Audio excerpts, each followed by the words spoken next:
മധ്യസ്ഥത എന്ന് പറയുന്നത് വിലയില്ലാത്തൊരു കാര്യമാണ് എന്ന് നിങ്ങൾ ചിന്തിക്കരുത്.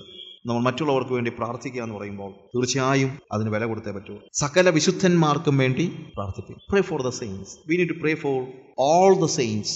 All the saints. And we need to pray for the unsaved. ലൂക്കോസിന്റെ സുവിശേഷം 19-ാം അധ്യായം 10-ാമത്തെ വാക്യം. കാണാതെ പോയതിനെ തിരഞ്ഞ് രക്ഷിപ്പാനല്ലോ മനുഷ്യപുത്രൻ വന്നത് എന്ന് പറഞ്ഞു. കാണാതെ പോയതിനെ തിരഞ്ഞ് രക്ഷിപ്പാനല്ലോ മനുഷ്യപുത്രൻ വന്നത് എന്ന് പറഞ്ഞു. ദൈവത്തിന്റെ കൺസേൺ, മധ്യസ്ഥതയിലെ ഒരു പ്രത്യേകത അതാണ്. What is God's concern and that becomes my concern and only then I will be able to stand before that person and God. ദൈവത്തിന്റെ കൺസേൺ എന്താണ്? എൻ്റെ കൺസേൺ, ദൈവത്തിന്റെ കൺസേൺ എൻ്റെ കൺസേൺ ആകുമ്പോഴാണ് എനിക്ക് എന്ത് ചെയ്യാൻ പറ്റുന്നത്? എനിക്ക് മധ്യസ്ഥത അണയ്ക്കുവാൻ പറ്റുന്നത്. ഈ മധ്യസ്ഥത അണയ്ക്കുക എന്ന് പറഞ്ഞു കഴിഞ്ഞാൽ സംടൈംസ് നമ്മൾ ആർക്ക് വേണ്ടി മധ്യസ്ഥത അണയ്ക്കുന്നു, അല്ലെങ്കിൽ എന്തിനു വേണ്ടി മധ്യസ്ഥത അണയ്ക്കുന്നു, അവിടേക്ക് ചിലപ്പം ദൗത്യവുമായിട്ട് നമ്മളെ ആയിരിക്കും ദൈവം പറഞ്ഞു വിടുന്നത്. അത് മറന്നു പോകരുത്. അതുകൊണ്ട് മധ്യസ്ഥത എന്ന് പറയുന്നത് പ്രാർത്ഥനാ മുറിയിൽ ഒതുങ്ങി നിൽക്കുന്നതാണ് എന്ന് ഒരു പക്ഷേ നമുക്ക് വിശ്വസിക്കാനായിട്ട് കഴിയുകയില്ല. റോമാലേഖനം 10-ാം അധ്യായം 11-ാം വാക്യത്തിൽ അവനിൽ വിശ്വസിക്കുന്നവൻ ഒരുത്തനും ലജ്ജിച്ചു പോകുകയില്ല എന്ന തിരുവഴുത്തിൽ എഴുതിയിരിക്കുന്നു. യഹൂദനെന്നും യവനനെന്നും വ്യത്യാസമില്ല. എല്ലാവർക്കും കർത്താവ് ഒരുവൻ തന്നെ. എല്ലാവർക്കും കർത്താവ് ഒരുവൻ തന്നെ. എല്ലാവർക്കും കർത്താവ് ഒരുവൻ തന്നെ. There is only one God. There is only one God. താഴോട്ടുള്ള ഭാഗങ്ങൾ വായിക്കുമ്പോഴെല്ലാം അവൻ യഹൂദന്മാരുടെ മാത്രം ദൈവം, അവൻ ജാതികളുടെയും ദൈവം അല്ലയോ? ദൈവം ഒരുവൻ മാത്രമല്ല ഉള്ളോ? ഒരു ദൈവമേ ഉള്ളൂ. അതുകൊണ്ട് നമ്മൾ എന്ത് ചെയ്തേ പറ്റുള്ളൂ? We need to pray for the unsaved. കാര്യം ദൈവത്തിന്റെ കൺസേൺ ആണ്. അപ്പം മധ്യസ്ഥത അണയ്ക്കുമ്പോൾ നമുക്ക് സംഭവിക്കുന്ന ഒരു പ്രത്യേകത കാര്യം എന്ന് വെച്ച് കഴിഞ്ഞാൽ we are entering into God's shoes. ദൈവത്തിന്റെ ഷൂവിലേക്ക് നമ്മൾ കയറുന്നത്. കാര്യം ദൈവത്തിന്റെ കൺസേൺ നമ്മളുടെ കൺസേൺ ആയി തീരുന്ന ഒരു സ്റ്റേജിലാണ് നമ്മൾ ഇന്റർസെഷനെ കാണേണ്ടത്. And we need to pray for, നമ്മൾ താഴോട്ട് വായിച്ച ഓരോ കാര്യങ്ങൾ ഞാൻ പറഞ്ഞങ്ങ് നിർത്തുകയാണ്. We need to pray for the saints, we need to pray for the labourers. നമ്മൾ എന്ത് വേണം? കൊയ്ത്തിനു വേണ്ടി, വേലക്കാർക്ക് വേണ്ടി നമ്മൾ എന്ത് ചെയ്യണം? അപേക്ഷിക്കണം. നമ്മൾ അത് മത്തായിയുടെ സുവിശേഷം 9-ാം അധ്യായത്തിന് 35 മുതൽ 10-ാം അധ്യായത്തിന്റെ 1-ാം വാക്യം വരെയും യോഹന്നാന്റെ സുവിശേഷം 4-ാം അധ്യായത്തിന് 35-ാം വാക്യത്തിൽ നമ്മൾ കാണുന്നതാണ്. കൊയ്ത്തിനു വേണ്ടി വേലക്കാർക്ക് വേണ്ടി എന്ത് ചെയ്യണം? പ്രാർത്ഥിക്കുവാൻ, അല്ലേ? We need to pray for labourers. അപ്പം മത്തായിയുടെ സുവിശേഷം നമ്മൾ കാണുന്നത് കൊയ്ത്തിനു വേണ്ടി അപേക്ഷിക്കാൻ പറഞ്ഞിട്ട്, അവരോട് പ്രാർത്ഥിക്കാൻ പറഞ്ഞിട്ട് 10-ാം അധ്യായം 1-ാം വാക്യം വരുമ്പോഴത്തേക്ക് നമ്മൾ കാണുന്നത് അവരെ തന്നെ കർത്താവ് എന്ത് ചെയ്യാണ്? പറഞ്ഞു വിടുകയാണ്. അപ്പോൾ ഇന്റർസെഷൻ ഇൻവോൾവ്മെന്റിലേക്ക് നയിക്കും എന്നുള്ളത് നമ്മൾ മറക്കരുത്. സാധാരണ ഇങ്ങനെ പറയാറുണ്ട്, information leads to intercession and intercession leads to involvement. ഒരു ലോകത്തെക്കുറിച്ച്, ഒരു ജനത്തെക്കുറിച്ച്, ഒരു ഭാഷയെക്കുറിച്ച്, ഒരു ജനങ്ങളെക്കുറിച്ചൊക്കെ നമുക്ക് കിട്ടുന്ന ഇൻഫർമേഷനാണ് നമ്മളെ എന്തിന് പ്രേരിപ്പിക്കുന്നത്? അവർക്ക് വേണ്ടി മധ്യസ്ഥത അണയ്ക്കാൻ നമുക്ക് പ്രേരിപ്പിക്കുന്നത്. പക്ഷേ മധ്യസ്ഥത അണയ്ക്കുന്ന സ്ഥലത്തിലേക്ക് ദൈവം ഒരുപക്ഷെ നമ്മളെ പറഞ്ഞു വിടുമെന്നുള്ളതിനും മറന്നു പോകരുത്, അല്ലേ? യെശയ്യാവിന്റെ വലിയൊരു കൺസേൺ ആയിരുന്നു. യെശയ്യാവ് 6-ാം അധ്യായത്തിൽ കർത്താവിനെ യെശയ്യാവ് കണ്ടു കഴിഞ്ഞപ്പോഴത്തേക്ക് അവിടെ പറയുന്ന ഒരു കാര്യം എന്താണ്? ഇതാ ഞാൻ ശുദ്ധിയില്ലാത്ത അധരങ്ങളുള്ള മനുഷ്യൻ ശുദ്ധിയില്ലാത്ത അധരങ്ങളുള്ള ജനങ്ങളുടെ മധ്യത്തിൽ വസിക്കുന്നു. അപ്പോൾ ശുദ്ധിയില്ലാത്ത അധരങ്ങളുള്ള മനുഷ്യനാണെന്ന് അവൻ മനസ്സിലായി. ശുദ്ധിയില്ലാത്ത അധരങ്ങളുള്ള ജനങ്ങളുടെ മധ്യത്തിൽ വസിക്കുന്നു എന്നുള്ള അവന്റെ വലിയൊരു കൺസേൺ ആണ്. അവരെക്കുറിച്ചുള്ള വലിയൊരു ബേർഡൻ. അവരെക്കുറിച്ച് ബേർഡൻ ഉണ്ടായിരുന്നത് കൊണ്ടാണ് ശരിക്കും പറഞ്ഞു കഴിഞ്ഞാൽ അവന്റെ അകൃത്യം നീങ്ങിയിട്ടും അവൻ ഇട്ടേച്ച് പോകാഞ്ഞത്. സറാഫുകളുടെ ഒരുത്തൻ വന്നിട്ട് കൊടിൽ കൊണ്ട് അവന്റെ നാവിനെ തൊടുവിച്ചു, ഇത് നിന്റെ അകൃത്യം നീക്കിയിരിക്കുന്നു എന്ന് പറഞ്ഞു. നമ്മളാണെങ്കിൽ പ്രൈസ് ദി ലോർഡ്, കർത്താവേ, പാപിയായിരുന്ന എൻ്റെ അധരത്തെ നീ തൊട്ടല്ലോ, നീ എന്നെ ശുദ്ധനാക്കിയല്ലോ, കർത്താവേ സ്തോത്രം എന്ന് പറഞ്ഞാൽ നമ്മൾ അന്നേരം തന്നെ വീട്ടിൽ പോയി. പക്ഷേ യെശയ്യാവ് എന്ത് ചെയ്തില്ല? പോയില്ല. കാര്യം എന്ന് വെച്ച് കഴിഞ്ഞാൽ അവൻ ശുദ്ധിയില്ലാത്ത അധരങ്ങളുള്ള മനുഷ്യനാണെന്നുള്ളതുപോലെ തന്നെ അവന്റെ വിഷയമാണ്. അവൻ ശുദ്ധിയില്ലാത്ത അധരങ്ങളുള്ള മനുഷ്യരുടെ മധ്യത്തിലാണ് വസിക്കുന്നത്. അതുകൊണ്ട് അവൻ പിന്നെ അവിടെ നിൽക്കുകയാണ്. കുറച്ചു കഴിഞ്ഞപ്പോൾ കർത്താവ് ചോദിച്ചു, നാം ആരെ അയക്കണ്ടു? ആർ നമുക്ക് വേണ്ടി പോകും? കാര്യം ശുദ്ധിയില്ലാത്ത അധരങ്ങളെക്കുറിച്ചുള്ള കൺസേൺ യെശയ്യാവിന്റെ മാത്രം കൺസേൺ അല്ല, ആരുടെയും കൂടെ കൺസേണാ? ദൈവത്തിന്റെ കൂടെ കൺസേണാ. നമ്മൾ ഉദ്ദേശിക്കുന്ന പോലെ ആത്മഭാരം എന്ന് പറഞ്ഞു കഴിഞ്ഞാൽ നമുക്ക് മാത്രമുള്ള ഒന്നുമല്ല. ആത്മഭാരം ശരിക്കുള്ളത് ആർക്കാ? ദൈവത്തിനാ. എന്നാൽ ദൈവത്തിന്റെ ഭാരം നമ്മുടെ ഭാരം കൂടെ ആകുമ്പോഴാണ് നമുക്ക് മധ്യസ്ഥത അണയ്ക്കാൻ കഴിയുന്നത്. ഇന്റർസെഷനിൽ ദൈവത്തിന്റെ ഭാരം നമ്മുടെ ഭാരമായി തീരുന്നു. അപ്പോഴാണ് നമ്മൾ മധ്യസ്ഥത അണയ്ക്കുന്നത്. അങ്ങനെ ദൈവത്തിന്റെ ഭാരം എൻ്റെ ഭാരമാകുമ്പോഴേ ദൈവം എന്നെ ഒരു മിഷൻ ഫലമേൽപ്പിക്കത്തുള്ളൂ. അപ്പൊ കർത്താവ് പറയും, നിനക്ക് ഭാരമുണ്ടെന്ന് ഞാൻ മനസ്സിലാക്കി, എന്നാ നീ പോക്കോ, അല്ലേ? നമ്മുടെ മിഷന്റെ പ്രത്യേകം മിഷൻ എന്ന് പറഞ്ഞാൽ അതാണ്. മിഷൻ എന്താണ്? ദൈവത്തിന്റെ ഭാരവും എൻ്റെ ഭാരവും ഒന്നാകുന്നതാണ്. ഒന്നാകുമ്പോൾ ദൈവം എന്ത് ചെയ്യുന്നു? നമ്മളെ പറഞ്ഞു വിടുന്നു. പക്ഷെ അതിനിടയ്ക്കുള്ള കാര്യമാണ് എന്ത്? മധ്യസ്ഥത എന്ന് പറയുന്നത്.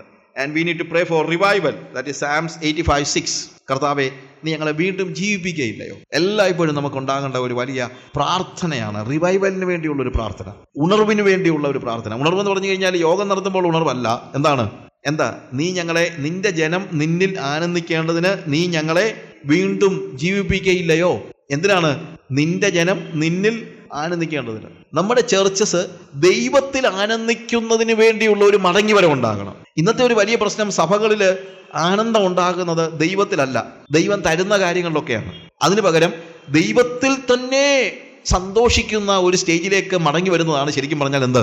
റിവൈവൽ. ഞാൻ വിശദമാക്കുന്നില്ല, നമുക്ക് മനസ്സിലായല്ലോ. അങ്ങനെ ആ ഒരു റിവൈവലിന് വേണ്ടി നമ്മൾ പ്രാർത്ഥിക്കണം. And also we need to intercede for the nations. നമ്മൾ എന്തിനു വേണ്ടി പ്രാർത്ഥിക്കണം? രാഷ്ട്രങ്ങൾക്ക് വേണ്ടി, രാജ്യങ്ങൾക്ക് വേണ്ടി പ്രാർത്ഥിക്കണം. ഇതിനെക്കുറിച്ച് ഒത്തിരി കാര്യങ്ങൾ പറയാനുണ്ട്. എല്ലാ പ്രവാചകന്മാരും ഇൻറ്റർസീഡ് ചെയ്തുകൊണ്ടിരുന്നവരാണ്. ഒരു പ്രവാചകനും, നമ്മുടെയൊക്കെ ചിന്ത എന്നറിയാമോ? പ്രവചനമെന്ന് പറഞ്ഞു കഴിഞ്ഞാൽ നമ്മുടെ ചിന്ത ദൈവം നമുക്ക് വെളിപ്പെടുത്തുന്നതല്ല, ആരോടെങ്കിലും പോയി വിളിച്ചു പറയുന്നതാണ് പ്രവചനമെന്ന്. പ്രവാചകന്റെ ആദ്യത്തെ ചുമതല പ്രവചനം പറയുകയല്ല, ആദ്യത്തെ ചുമതല മധ്യസ്ഥത അണയ്ക്കുക എന്നുള്ളതാണ്. ആമോസിന്റെ പ്രവചനം വായിക്കുന്ന നമുക്ക് മനസ്സിലാവുന്ന ഒരു കാര്യമുണ്ട്. ആമോസിനെ ദൈവം ആദ്യം, നമ്മൾ ആമോസിന്റെ പ്രവചനം അതിൻ്റെ 7-ാം അധ്യായം 1 മുതലുള്ള വാക്യങ്ങൾ വായിക്കുമ്പോൾ അവിടെ നമ്മൾ ആദ്യം കാണുന്നത്, കർത്താവ് എനിക്ക് കാണിച്ചു തന്നെന്നാൽ പുല്ല് രണ്ടാമത് മുളച്ചപ്പോൾ അവൻ വിട്ടിലുകളെ നിർമ്മിച്ചു. അപ്പം വിട്ടിലുകൾ വന്നു കഴിഞ്ഞപ്പോൾ, ഞാൻ പെട്ടെന്ന് പറഞ്ഞു പോകാൻ, വിട്ടിലുകൾ വന്നു കഴിഞ്ഞപ്പോഴത്തേക്ക് എല്ലാം തിന്നു കഴിഞ്ഞപ്പോഴത്തേക്ക് പെട്ടെന്ന് ആമോസ് എന്ത് ചെയ്യുന്നു? ഉടനെ കർത്താവെ ക്ഷമിക്കണമേ, യാക്കോബ് ചെറിയവനല്ലോ, അവൻ എങ്ങനെ നിവർന്ന് നിൽക്കും? അത് കഴിഞ്ഞപ്പോഴത്തേക്ക് കർത്താവ് തീ കാണിച്ചു കൊടുത്തപ്പോഴത്തേക്ക് കർത്താവിൻ്റെ സന്നിധിയിൽ ആമോസ് എന്ത് ചെയ്തു? കർത്താവെ ക്ഷമിക്കണമേ, യാക്കോബ് ചെറിയവനല്ലോ, അവൻ എങ്ങനെ നിവർന്ന് നിൽക്കും എന്ന് പറഞ്ഞു. അത് കഴിഞ്ഞപ്പോൾ അവനൊരു തൂക്കുകെട്ട കാണിച്ചു കൊടുത്തു. തൂക്കുകെട്ട് എന്ന് പറഞ്ഞു കഴിഞ്ഞാൽ പ്ലം ലൈൻ അല്ല, ശരിക്കും പറഞ്ഞു കഴിഞ്ഞാൽ അവിടെ പറയുന്നത് ഇടികട്ട എന്നുള്ളതിൻ്റെ ഒരു ട്രാൻസ്ലേഷനാണ്. മലയാളത്തിൽ അത് എഴുതിയിരിക്കുന്നത് കറക്റ്റല്ല. ഇടികട്ട എന്ന് പറഞ്ഞു കഴിഞ്ഞാൽ എന്താ? ഇടിച്ചു കളയുന്ന. നമ്മുടെ നാട്ടിൽ പറഞ്ഞു കഴിഞ്ഞാൽ ഇപ്പോഴത്തെ പേജ് പറഞ്ഞ ഒരു ബുൾഡോസർ കാണിച്ചു കൊടുത്തു.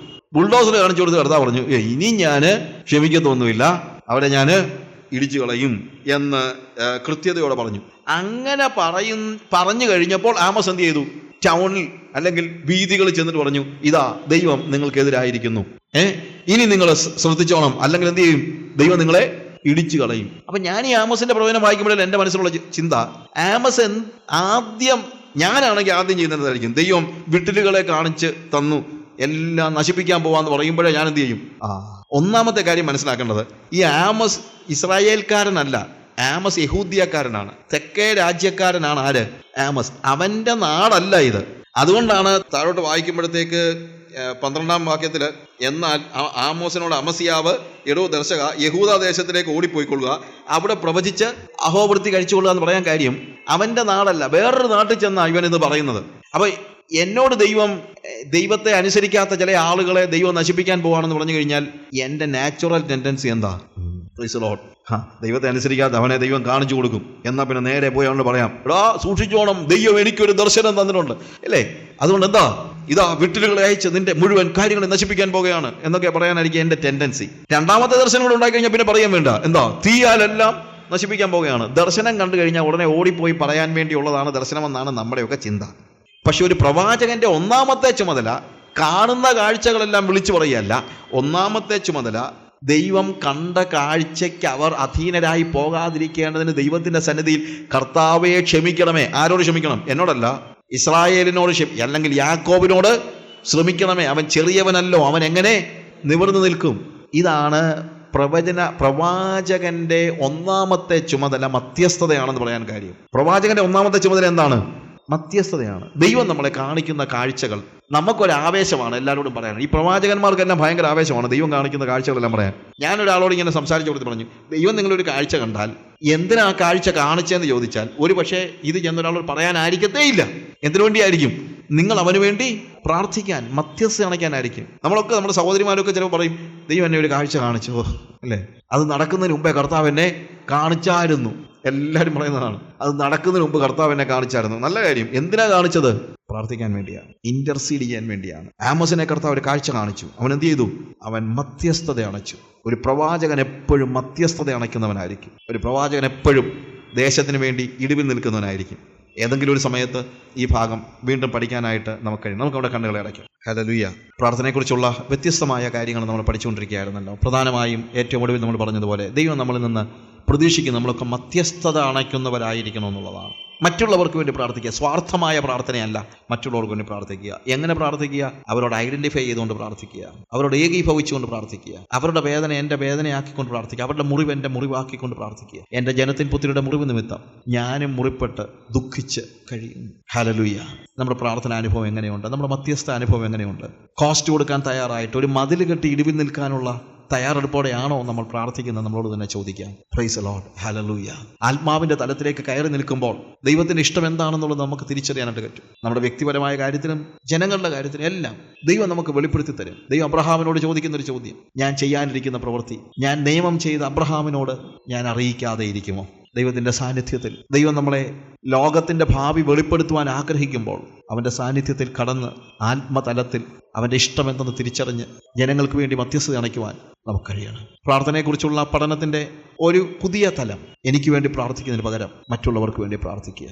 ഹല്ലേലൂയ. എനിക്ക് വേണ്ടി പ്രാർത്ഥിക്കണം, അത് മറ്റൊന്നിനുമല്ല, എനിക്ക് വ്യത്യാസം ഉണ്ടാകാൻ പ്രാർത്ഥിക്കണം. ഞാൻ പ്രാർത്ഥിക്കുന്നത് ദൈവത്തിന് വ്യത്യാസം ഉണ്ടാകാനല്ല, ഒരു പരിധിവരെ സാഹചര്യങ്ങൾക്ക് വ്യത്യാസം ഉണ്ടാകാനുമല്ല, എനിക്ക് വ്യത്യാസം ഉണ്ടാകുവാൻ. എനിക്ക് വ്യത്യാസം ഉണ്ടാകുമ്പോൾ ദൈവം സാഹചര്യങ്ങളെ മാറ്റും, അത് വേറെ കാര്യം. പക്ഷേ അടിസ്ഥാനപരമായി ഞാൻ ആത്മാവിൽ പ്രാർത്ഥിക്കുമ്പോൾ എനിക്കുണ്ടാവേണ്ട മാറ്റങ്ങൾ പഠിക്കുവാൻ കർത്താവ് എന്നെ സഹായിക്കുന്നു. കർത്താവിനോട് പറയാമോ, കർത്താവേ എനിക്കൊരു മാറ്റം ആവശ്യമുണ്ട്, കർത്താവേ എനിക്കൊരു ചേഞ്ച് ആവശ്യമുണ്ട്. ഞാൻ പലപ്പോഴും മറ്റൊരാളെ മാറ്റണേ, കർത്താവേ എൻ്റെ സാഹചര്യത്തെ മാറ്റണമേ എന്നൊക്കെ ഞാൻ പലപ്പോഴും പ്രാർത്ഥിച്ചിട്ടുണ്ട്. ചിലപ്പോഴൊക്കെ അല്പം അവിവേകമായി കർത്താവെ നീ തന്നെ മാറണേ എന്ന് ഞാൻ പ്രാർത്ഥിച്ചു പോയിട്ടുണ്ട്. എന്നാൽ ഇന്ന് ഇല്ല, കർത്താവെ ആത്മാവിൻ്റെ തലത്തിലേക്ക് കയറി നിന്ന് നിന്റെ ഇഷ്ടം, എന്നെക്കുറിച്ചുള്ള നിന്റെ ഇഷ്ടം എന്താണ് തിരിച്ചറിഞ്ഞ് പ്രാർത്ഥന, ആ റിക്വസ്റ്റ് നീ തന്നെ, അതിൻ്റെ ഓർഡർ നീ തന്നെ ആയിരിക്കാൻ തക്കവണ്ണം ആത്മാവിൻ്റെ തലത്തിലേക്ക് പ്രവേശിക്കുവാൻ എന്നെ സഹായിക്കണമേ. ജനങ്ങൾക്ക് വേണ്ടി ഇടിവിൽ നിൽക്കുവാൻ, മധ്യസ്ഥത അണയ്ക്കുവാൻ, മറ്റുള്ളവർക്ക് വേണ്ടി പ്രാർത്ഥിക്കുവാൻ, അത് സ്വാർത്ഥമായ നിലയിലല്ല, പൂർണ്ണമായും മറ്റുള്ളവർക്ക് വേണ്ടി വേദനയോടെ അവരുടെ ഷൂവിൽ നിന്നുകൊണ്ട് അവരോട് ഏകീഭവിച്ചുകൊണ്ട് പ്രാർത്ഥിക്കുവാൻ നീ ഞങ്ങളെ സഹായിക്കണമേ. യേശുവിന്റെ നാമത്തിൽ തന്നെ.